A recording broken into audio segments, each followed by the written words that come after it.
Mon voyage commence à Kiruna, une ville de 20 000 habitants, située à 300 km au nord du cercle polaire arctique, en Suède. Elle dispose de l'une des plus grandes mines de fer à ciel ouvert, devenue souterraine. Elle fournit chaque année près de 20 millions de tonnes de minerai de fer, représentant l'activité économique majeure de la région.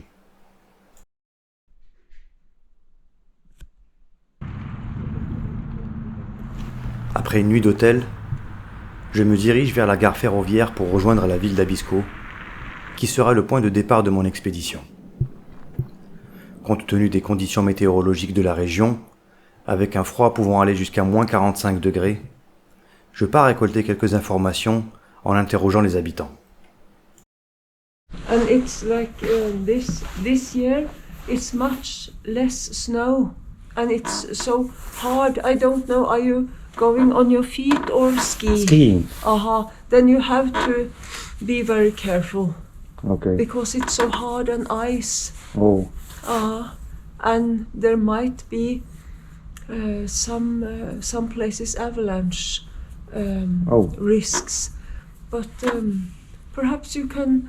Are you leaving the train in Abisko Turist? Yeah. Then you can go in there and talk to the. Okay, I will talk to them. Yes. Yeah. Yes. Je lui demande quel est son ressenti par rapport au changement de température au cours de ces 10 dernières années. Et sa réponse était assez inquiétante.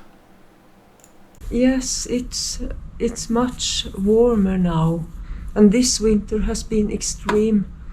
I live in Vittangi, and that is a place where it's normally very cold and much snow in winter. And last winter we had a new cold record, 44.6 minus. Oh. And this winter it has been 0, 5 warm. Is it -5? No, the opposite. Okay, plus. Plus. Oh, really? And the snow has melted, and then it has frozen again. So it has been so icy and not very good to go skiing. So it's a big difference from last winter till now. Okay. Last winter was more normal, but now it's not normal anymore. Yeah. Me voilà enfin dans le train, après 3 heures de retard. D'après certains locaux, c'est souvent le cas. À mon arrivée, je me dirige vers l'office du tourisme afin de récolter plus d'informations et trouver une zone où je peux planter ma tente avant la tombée de la nuit.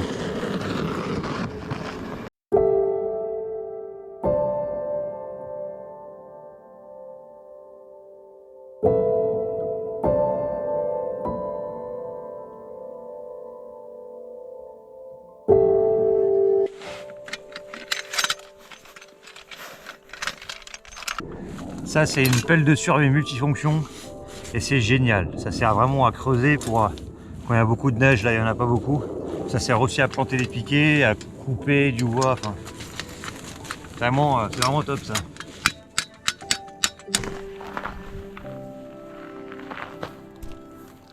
Je me suis dégoté un coin en face du lac gelé. Demain, je vais me réveiller là, ça va être vraiment sympa. Là-haut, tout au nord, au-delà des forêts où le vent n'a plus de nom, s'étend la Laponie. Une mer figée de glace et de silence, le soleil timide effleure à peine l'horizon, laissant derrière lui un ciel de cuivre et d'or pâle. Il est midi, et pourtant, l'obscurité veloutée s'étire comme un rêve sur les plaines enneigées. Ici, tout est immense, infini. Le silence a du poids, la solitude, une beauté sacrée. Je viens de trouver une tente tipi, mais il y a l'air d'avoir personne. Je me demande si elle n'est pas à disposition des autres en fait. Donc je vais peut-être tenter d'y rentrer. Hello?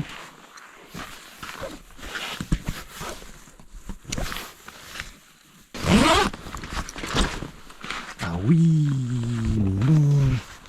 Mais en fait, elle est à disposition de tout le monde.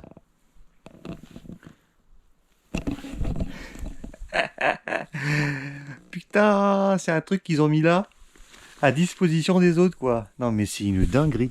C'est trop bien. Waouh, putain, avec un poêle à bois au milieu et tout. Putain, je viens de me fracasser. Ah, putain. Ça commence bien. Il faut mettre des pics, faut mettre des crampons dans ce bordel.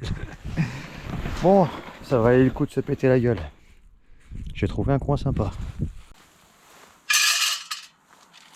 Je m'apprête à entamer ma première nuit en tente. J'allume un feu pour me réchauffer et aussi pour faire bouillir l'eau qui me servira à réhydrater mon repas lyophilisé. Et franchement, Biolite, ils nous ont fait un réchaud de l'espace, hein. Franchement merci. Avec ça, je vais pouvoir bouillir l'eau et me faire mon petit repas.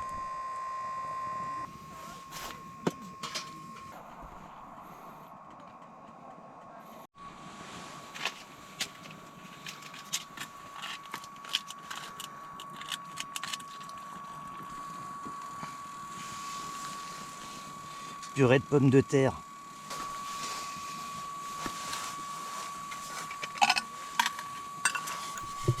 À chaque fois que je faisais bouillir de l'eau, je remplissais mon thermos pour pouvoir réhydrater le repas du lendemain midi. Ça m'évitait de devoir rallumer un feu à chaque fois.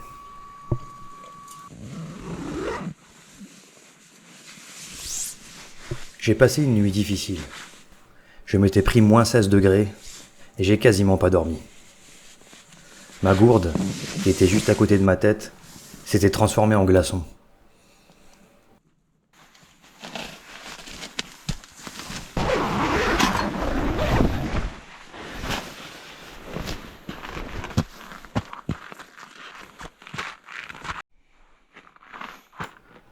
Ça y est, c'est le grand jour. Je prépare ma pulka et me dirige vers le point de départ de mon expédition. Je me mets en place et c'est le grand départ.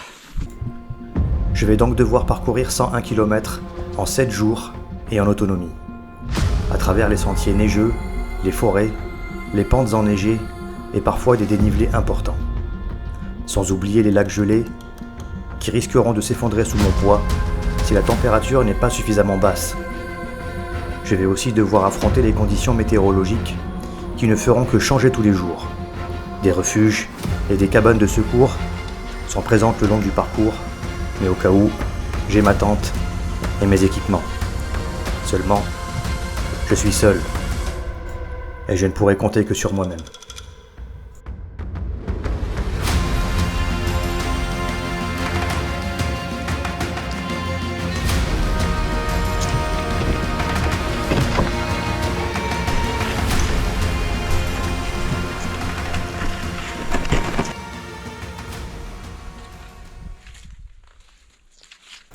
Bon, les débuts n'étaient pas aussi glorieux que la musique de fond, je vous l'accorde.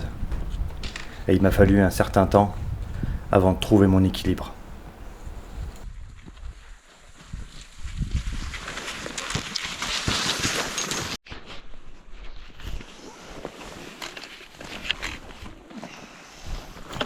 Mes premiers obstacles, je les aborde avec grande prudence. La moindre erreur pourrait me coûter très cher.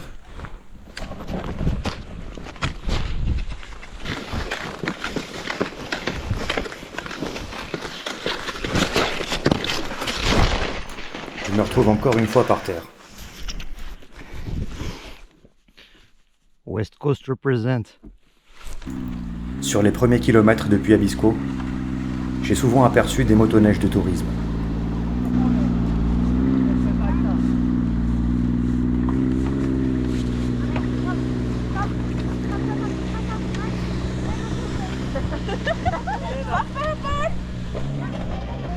Oh bah, ils ont failli m'écraser quoi.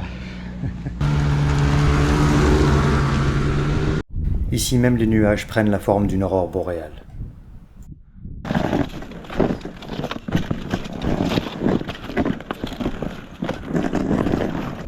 Ouais, les choses sérieuses. Je vais donc devoir Je vais donc devoir traverser ce lac gelé. Je vais suivre les poteaux normalement. Ça devrait être bon, mais de part et d'autre, c'est risque de s'enfoncer dedans ou de tomber dedans. Donc je vais tâcher de suivre les poteaux que j'ai en face de moi. Et puis que ma belle étoile me guide. Voilà, allez, c'est parti. Pour garantir ma sécurité vu que j'étais seul, je me suis muni de pics à glace. Ils me permettront de m'extraire de l'eau si jamais la glace venait à céder.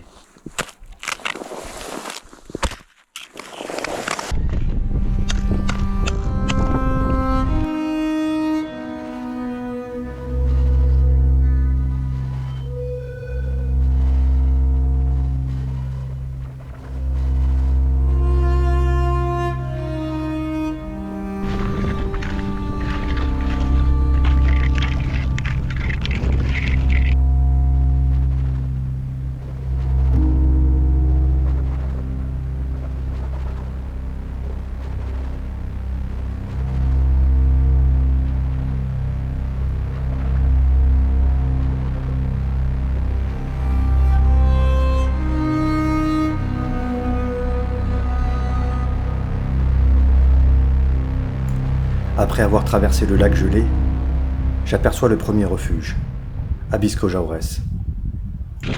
Yes! Je suis arrivé au refuge d'Abisko Jaures. Première étape terminée. 13 km parcourus. Eh ben, il m'en reste pas mal. Do you have a mug Un mug? to drink out of? Yeah, I have. Take the mug with you and come in. Ok, I come in. Je suis arrivé, le premier truc que le garde m'a demandé, c'est est-ce que j'ai un mug? Je lui ai répondu oui. Bon, je suppose que c'est pour me servir du bon thé ou du bon café. On va voir ça.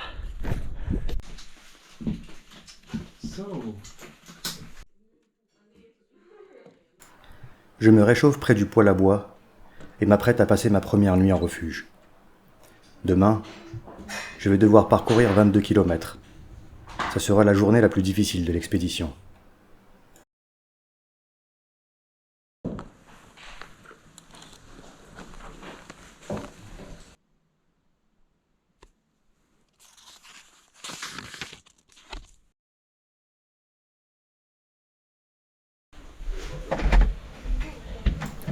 Au réveil, je pars chercher de l'eau dans le lac. Ici, il n'y a ni électricité, ni eau courante.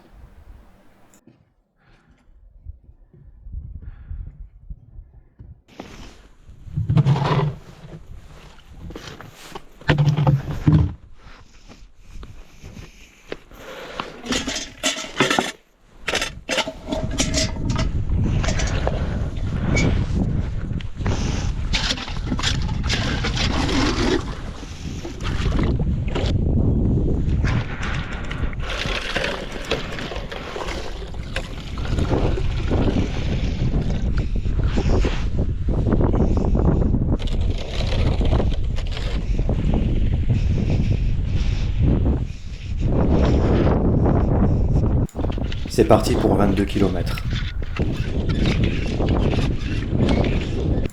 Lors du deuxième jour, je vais devoir encaisser une montée importante avant de repartir sur du plat.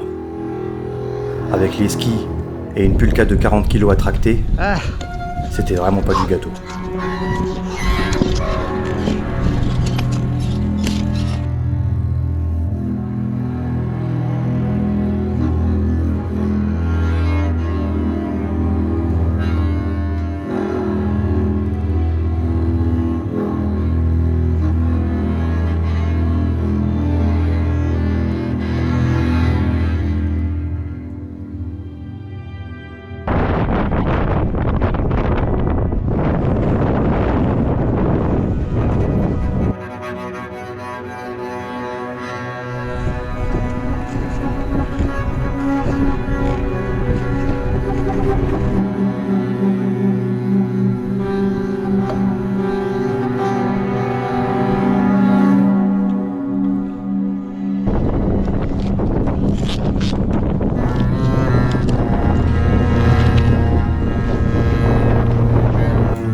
j'aperçois au loin 2 voyageurs qui se rapprochent.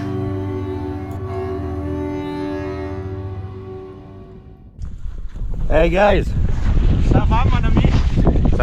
Ça va et toi? Alors, ça se passe... Everything is good? Okay. All good. Good. You're What's straight? for lunch? Huh? What's for lunch? Yeah, pasta. Pasta. Pasta with bolognese. All right. Yeah, Sounds good. that's good. C'était 2 aventuriers que j'avais croisés à Abisko. Yeah. Un Iranien I'll probably come past et un again. Suédois, que j'appellerai le Viking, en raison de sa barbe, que je vais d'ailleurs recroiser plus loin dans une cabane.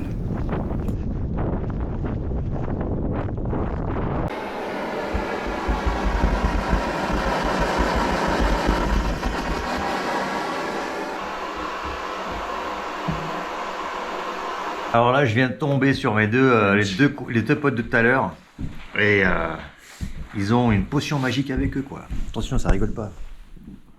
Un bon petit whisky pour la route à l'ancienne. Thank you very much. Thank you guys. Hello. Thank you for the gift. Oh yeah. Welcome. Cheers. We're all in the same boat, aren't we? Je reprends ma route et les laisse derrière moi. Mais après une certaine distance parcourue, et malgré l'indication du GPS, je n'avais toujours pas trouvé le refuge. La nuit tombait et j'étais de plus en plus inquiet.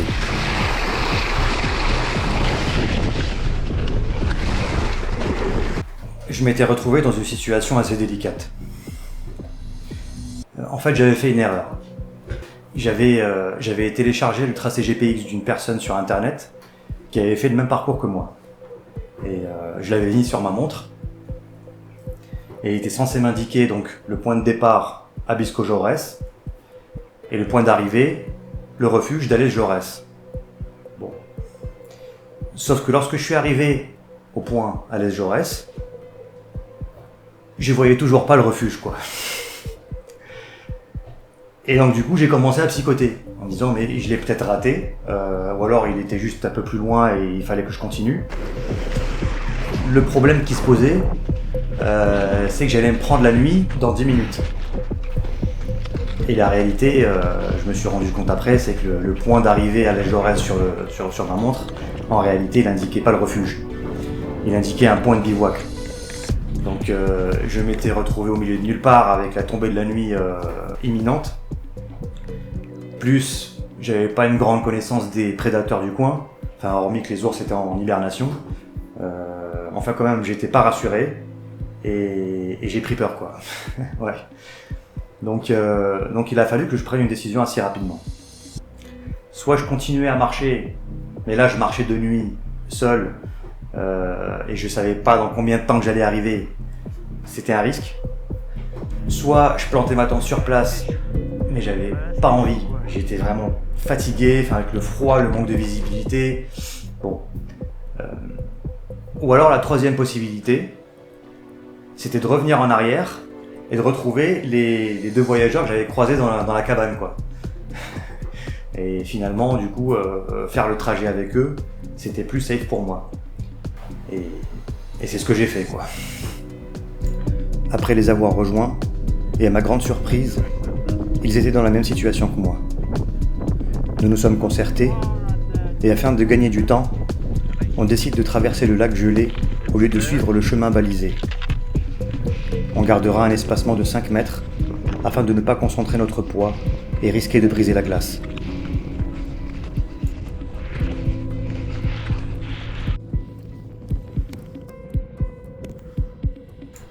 On aperçoit enfin le refuge, après une marche longue et épuisante.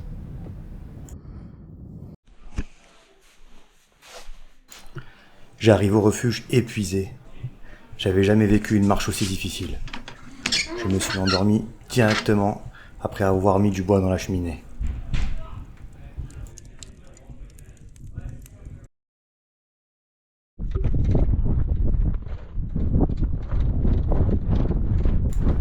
À mon réveil, je regarde la carte pour visualiser mon parcours. Je soigne aussi mes ampoules. Mes pieds sont vraiment dans un sale état.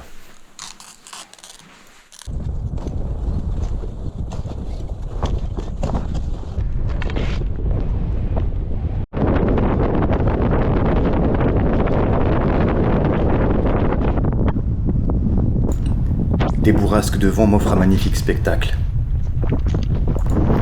Après plusieurs heures de marche solitaire, il m'arrivait d'avoir des délires. Cette fois, j'étais dans la peau d'un vendeur de patates en Algérie. Potato! Patata from Zalafo! Je regarde à gauche, à droite, aucun client. Je me rends vite compte qu'une telle entreprise dans cette région du monde était peine perdue. Lol, c'était une private joke. Pour ceux qui l'ont, mettez-la moi en commentaire.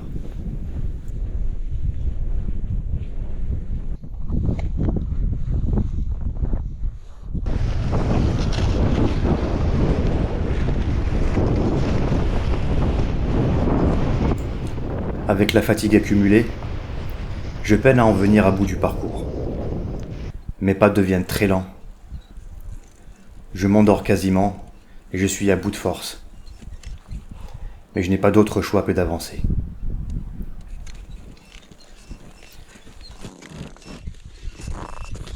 À mon arrivée, Hello? un grand monsieur aux allures de Père Noël vient vers moi et me souhaite la bienvenue. Welcome to Stuttgart. Yeah, thank you very much. A lot of upwards now Ah, in the end. So yeah. And so Le jour se lève sur le refuge de Tchakcha. Tout semble englouti dans un immense nuage blanc. Il devient difficile d'apercevoir l'horizon. Mais la météo semble clémente. Je décide donc de reprendre ma route.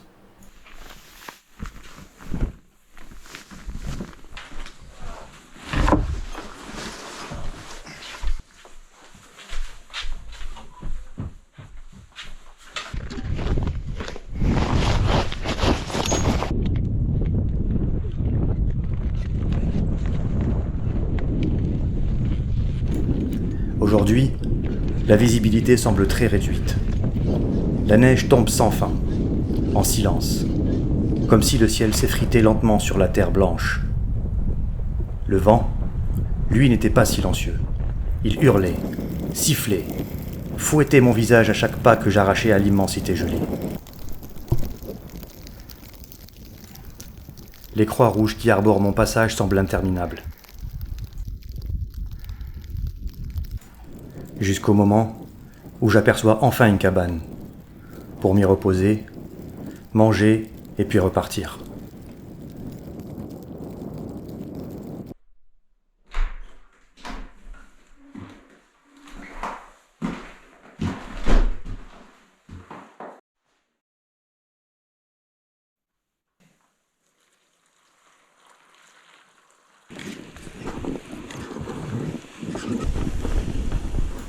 Je m'apprête à entamer une longue descente. Mais la pulka accrochée à ma taille me déstabilise à 2 reprises.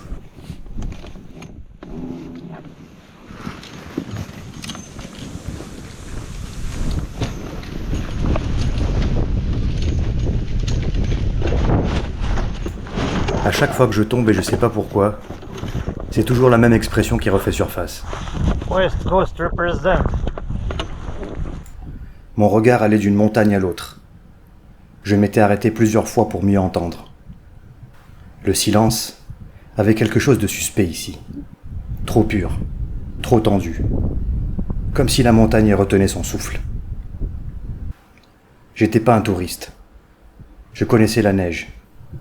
Je connaissais surtout ses mensonges. Une pente immobile n'est jamais vraiment immobile. Une falaise enneigée peut cacher la mort. Et je ne cesse de penser à ce que la dame m'avait dit à la gare.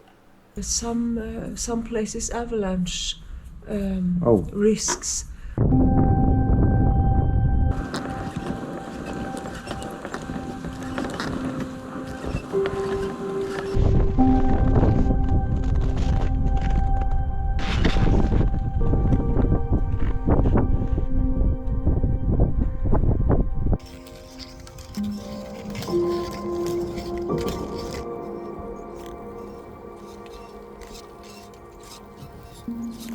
Bon les amis, là je suis au milieu de nulle part. Je viens de parcourir 65 km. Il m'en reste 45. Je suis sur une autre planète. Il n'y a aucun bruit, hormis le bruit de mes skis. Et le bruit de ma pulka.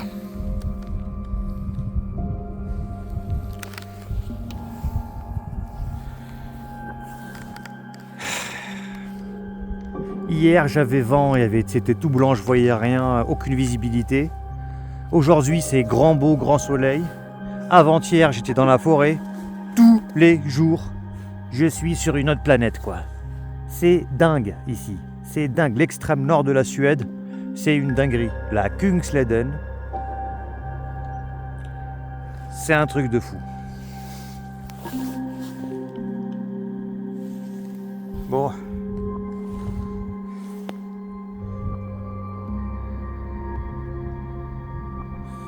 J'ai juste à suivre toutes ces croix. Je vais suivre les croix rouges jusqu'au prochain refuge. Et demain rebelote. Tous les jours c'est un exploit franchement. Premier jour 13 km, le deuxième jour 23 km. 23 ça m'a défoncé les jambes. Là j'ai mal, je suis fatigué. Mais j'ai pas d'autre choix que de marcher quoi. Bon, allez. On se rejoint à l'arrivée. A few moments later. Et là j'aperçois au loin un petit village perdu au milieu de nulle part. Je vais aller voir ce qui s'y passe.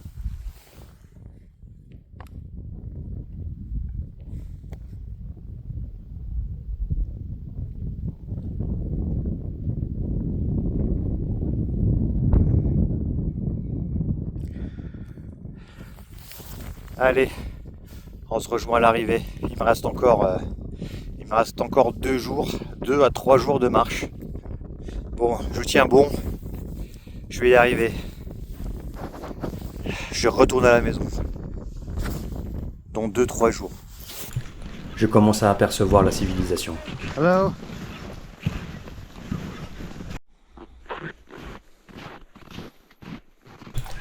Après avoir fait bouillir mon eau sur le poêle à bois, je m'apprête à sociabiliser avec les différentes personnes du groupe.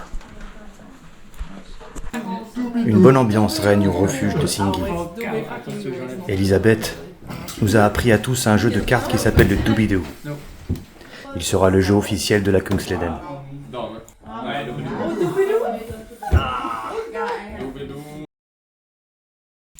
Au petit matin, je vais avoir droit à un briefing météo.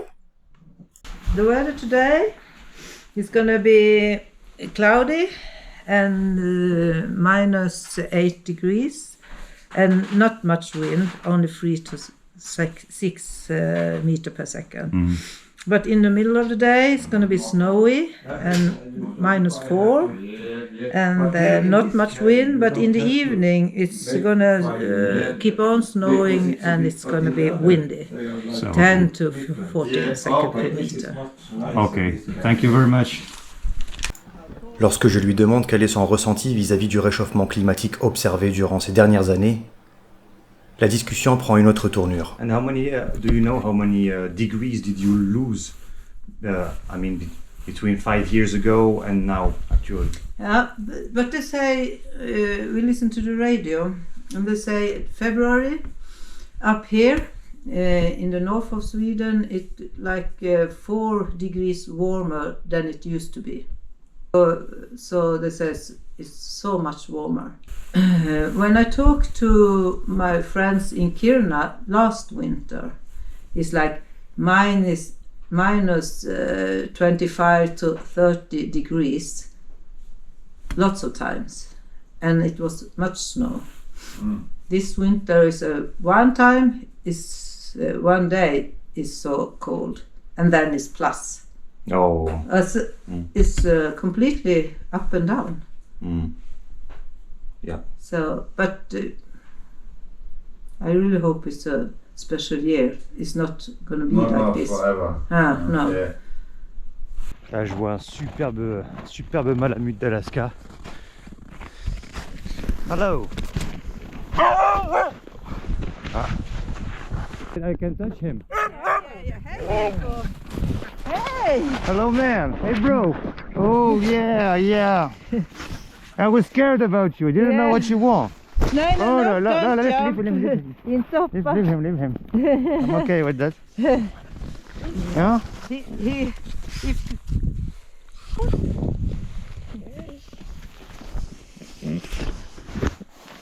Beautiful dog. yeah. C'est le dernier jour. Plus qu'une dizaine de kilomètres et j'arrive au refuge de Nikalokta.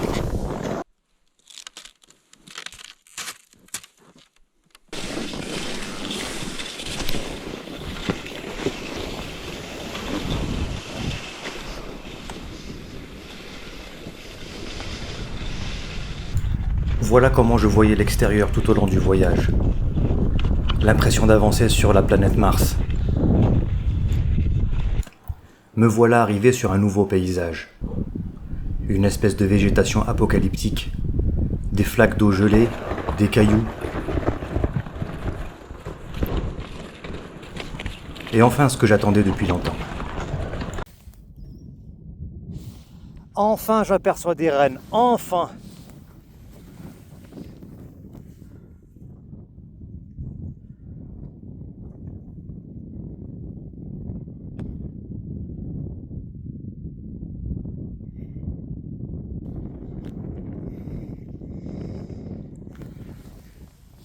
Sur tout le long du parcours, c'est la première fois que j'en vois d'aussi près.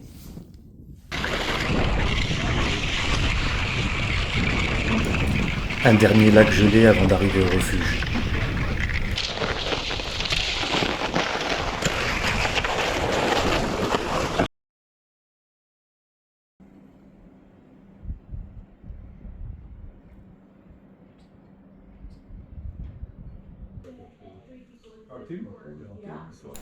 Celle-là aussi, je l'attendais depuis longtemps. Je crois que celle-là a été bien méritée. Doobidoo. This is Doobidoo. Nu är jag på din wild sound. Follow. Click down here to follow. Elle a raison. Pense à t'abonner et petit pouce bleu si t'as aimé.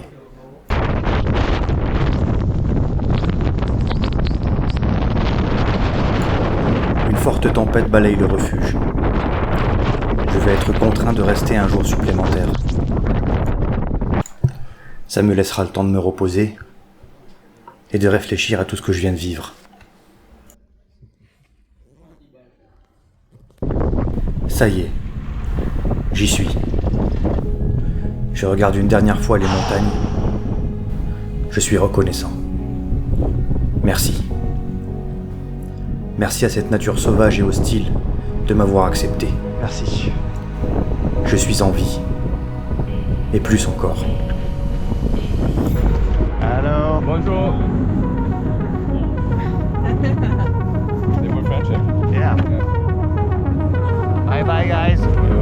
This is the end of the adventure.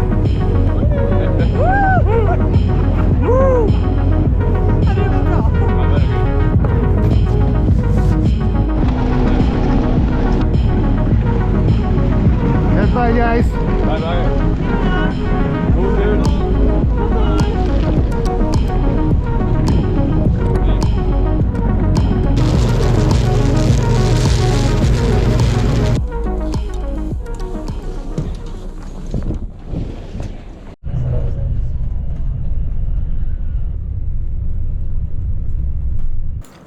Je rejoins l'hôtel.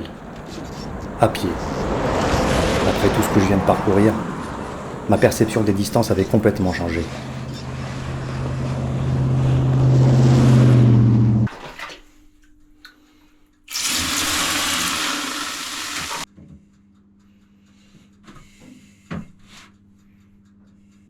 Un dernier sauna, situé au rez-de-chaussée de la maison que j'ai louée. La tradition en Suède est de se rendre à l'extérieur pour sauter dans la neige, puis revenir, et faire ça plusieurs fois.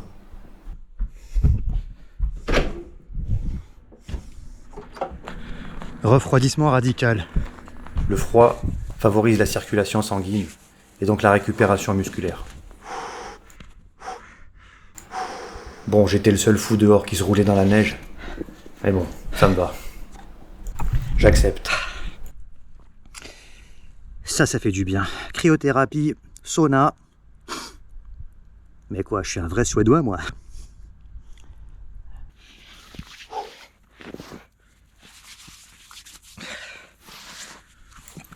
Au milieu des montagnes suédoises, j'y ai laissé mon nom.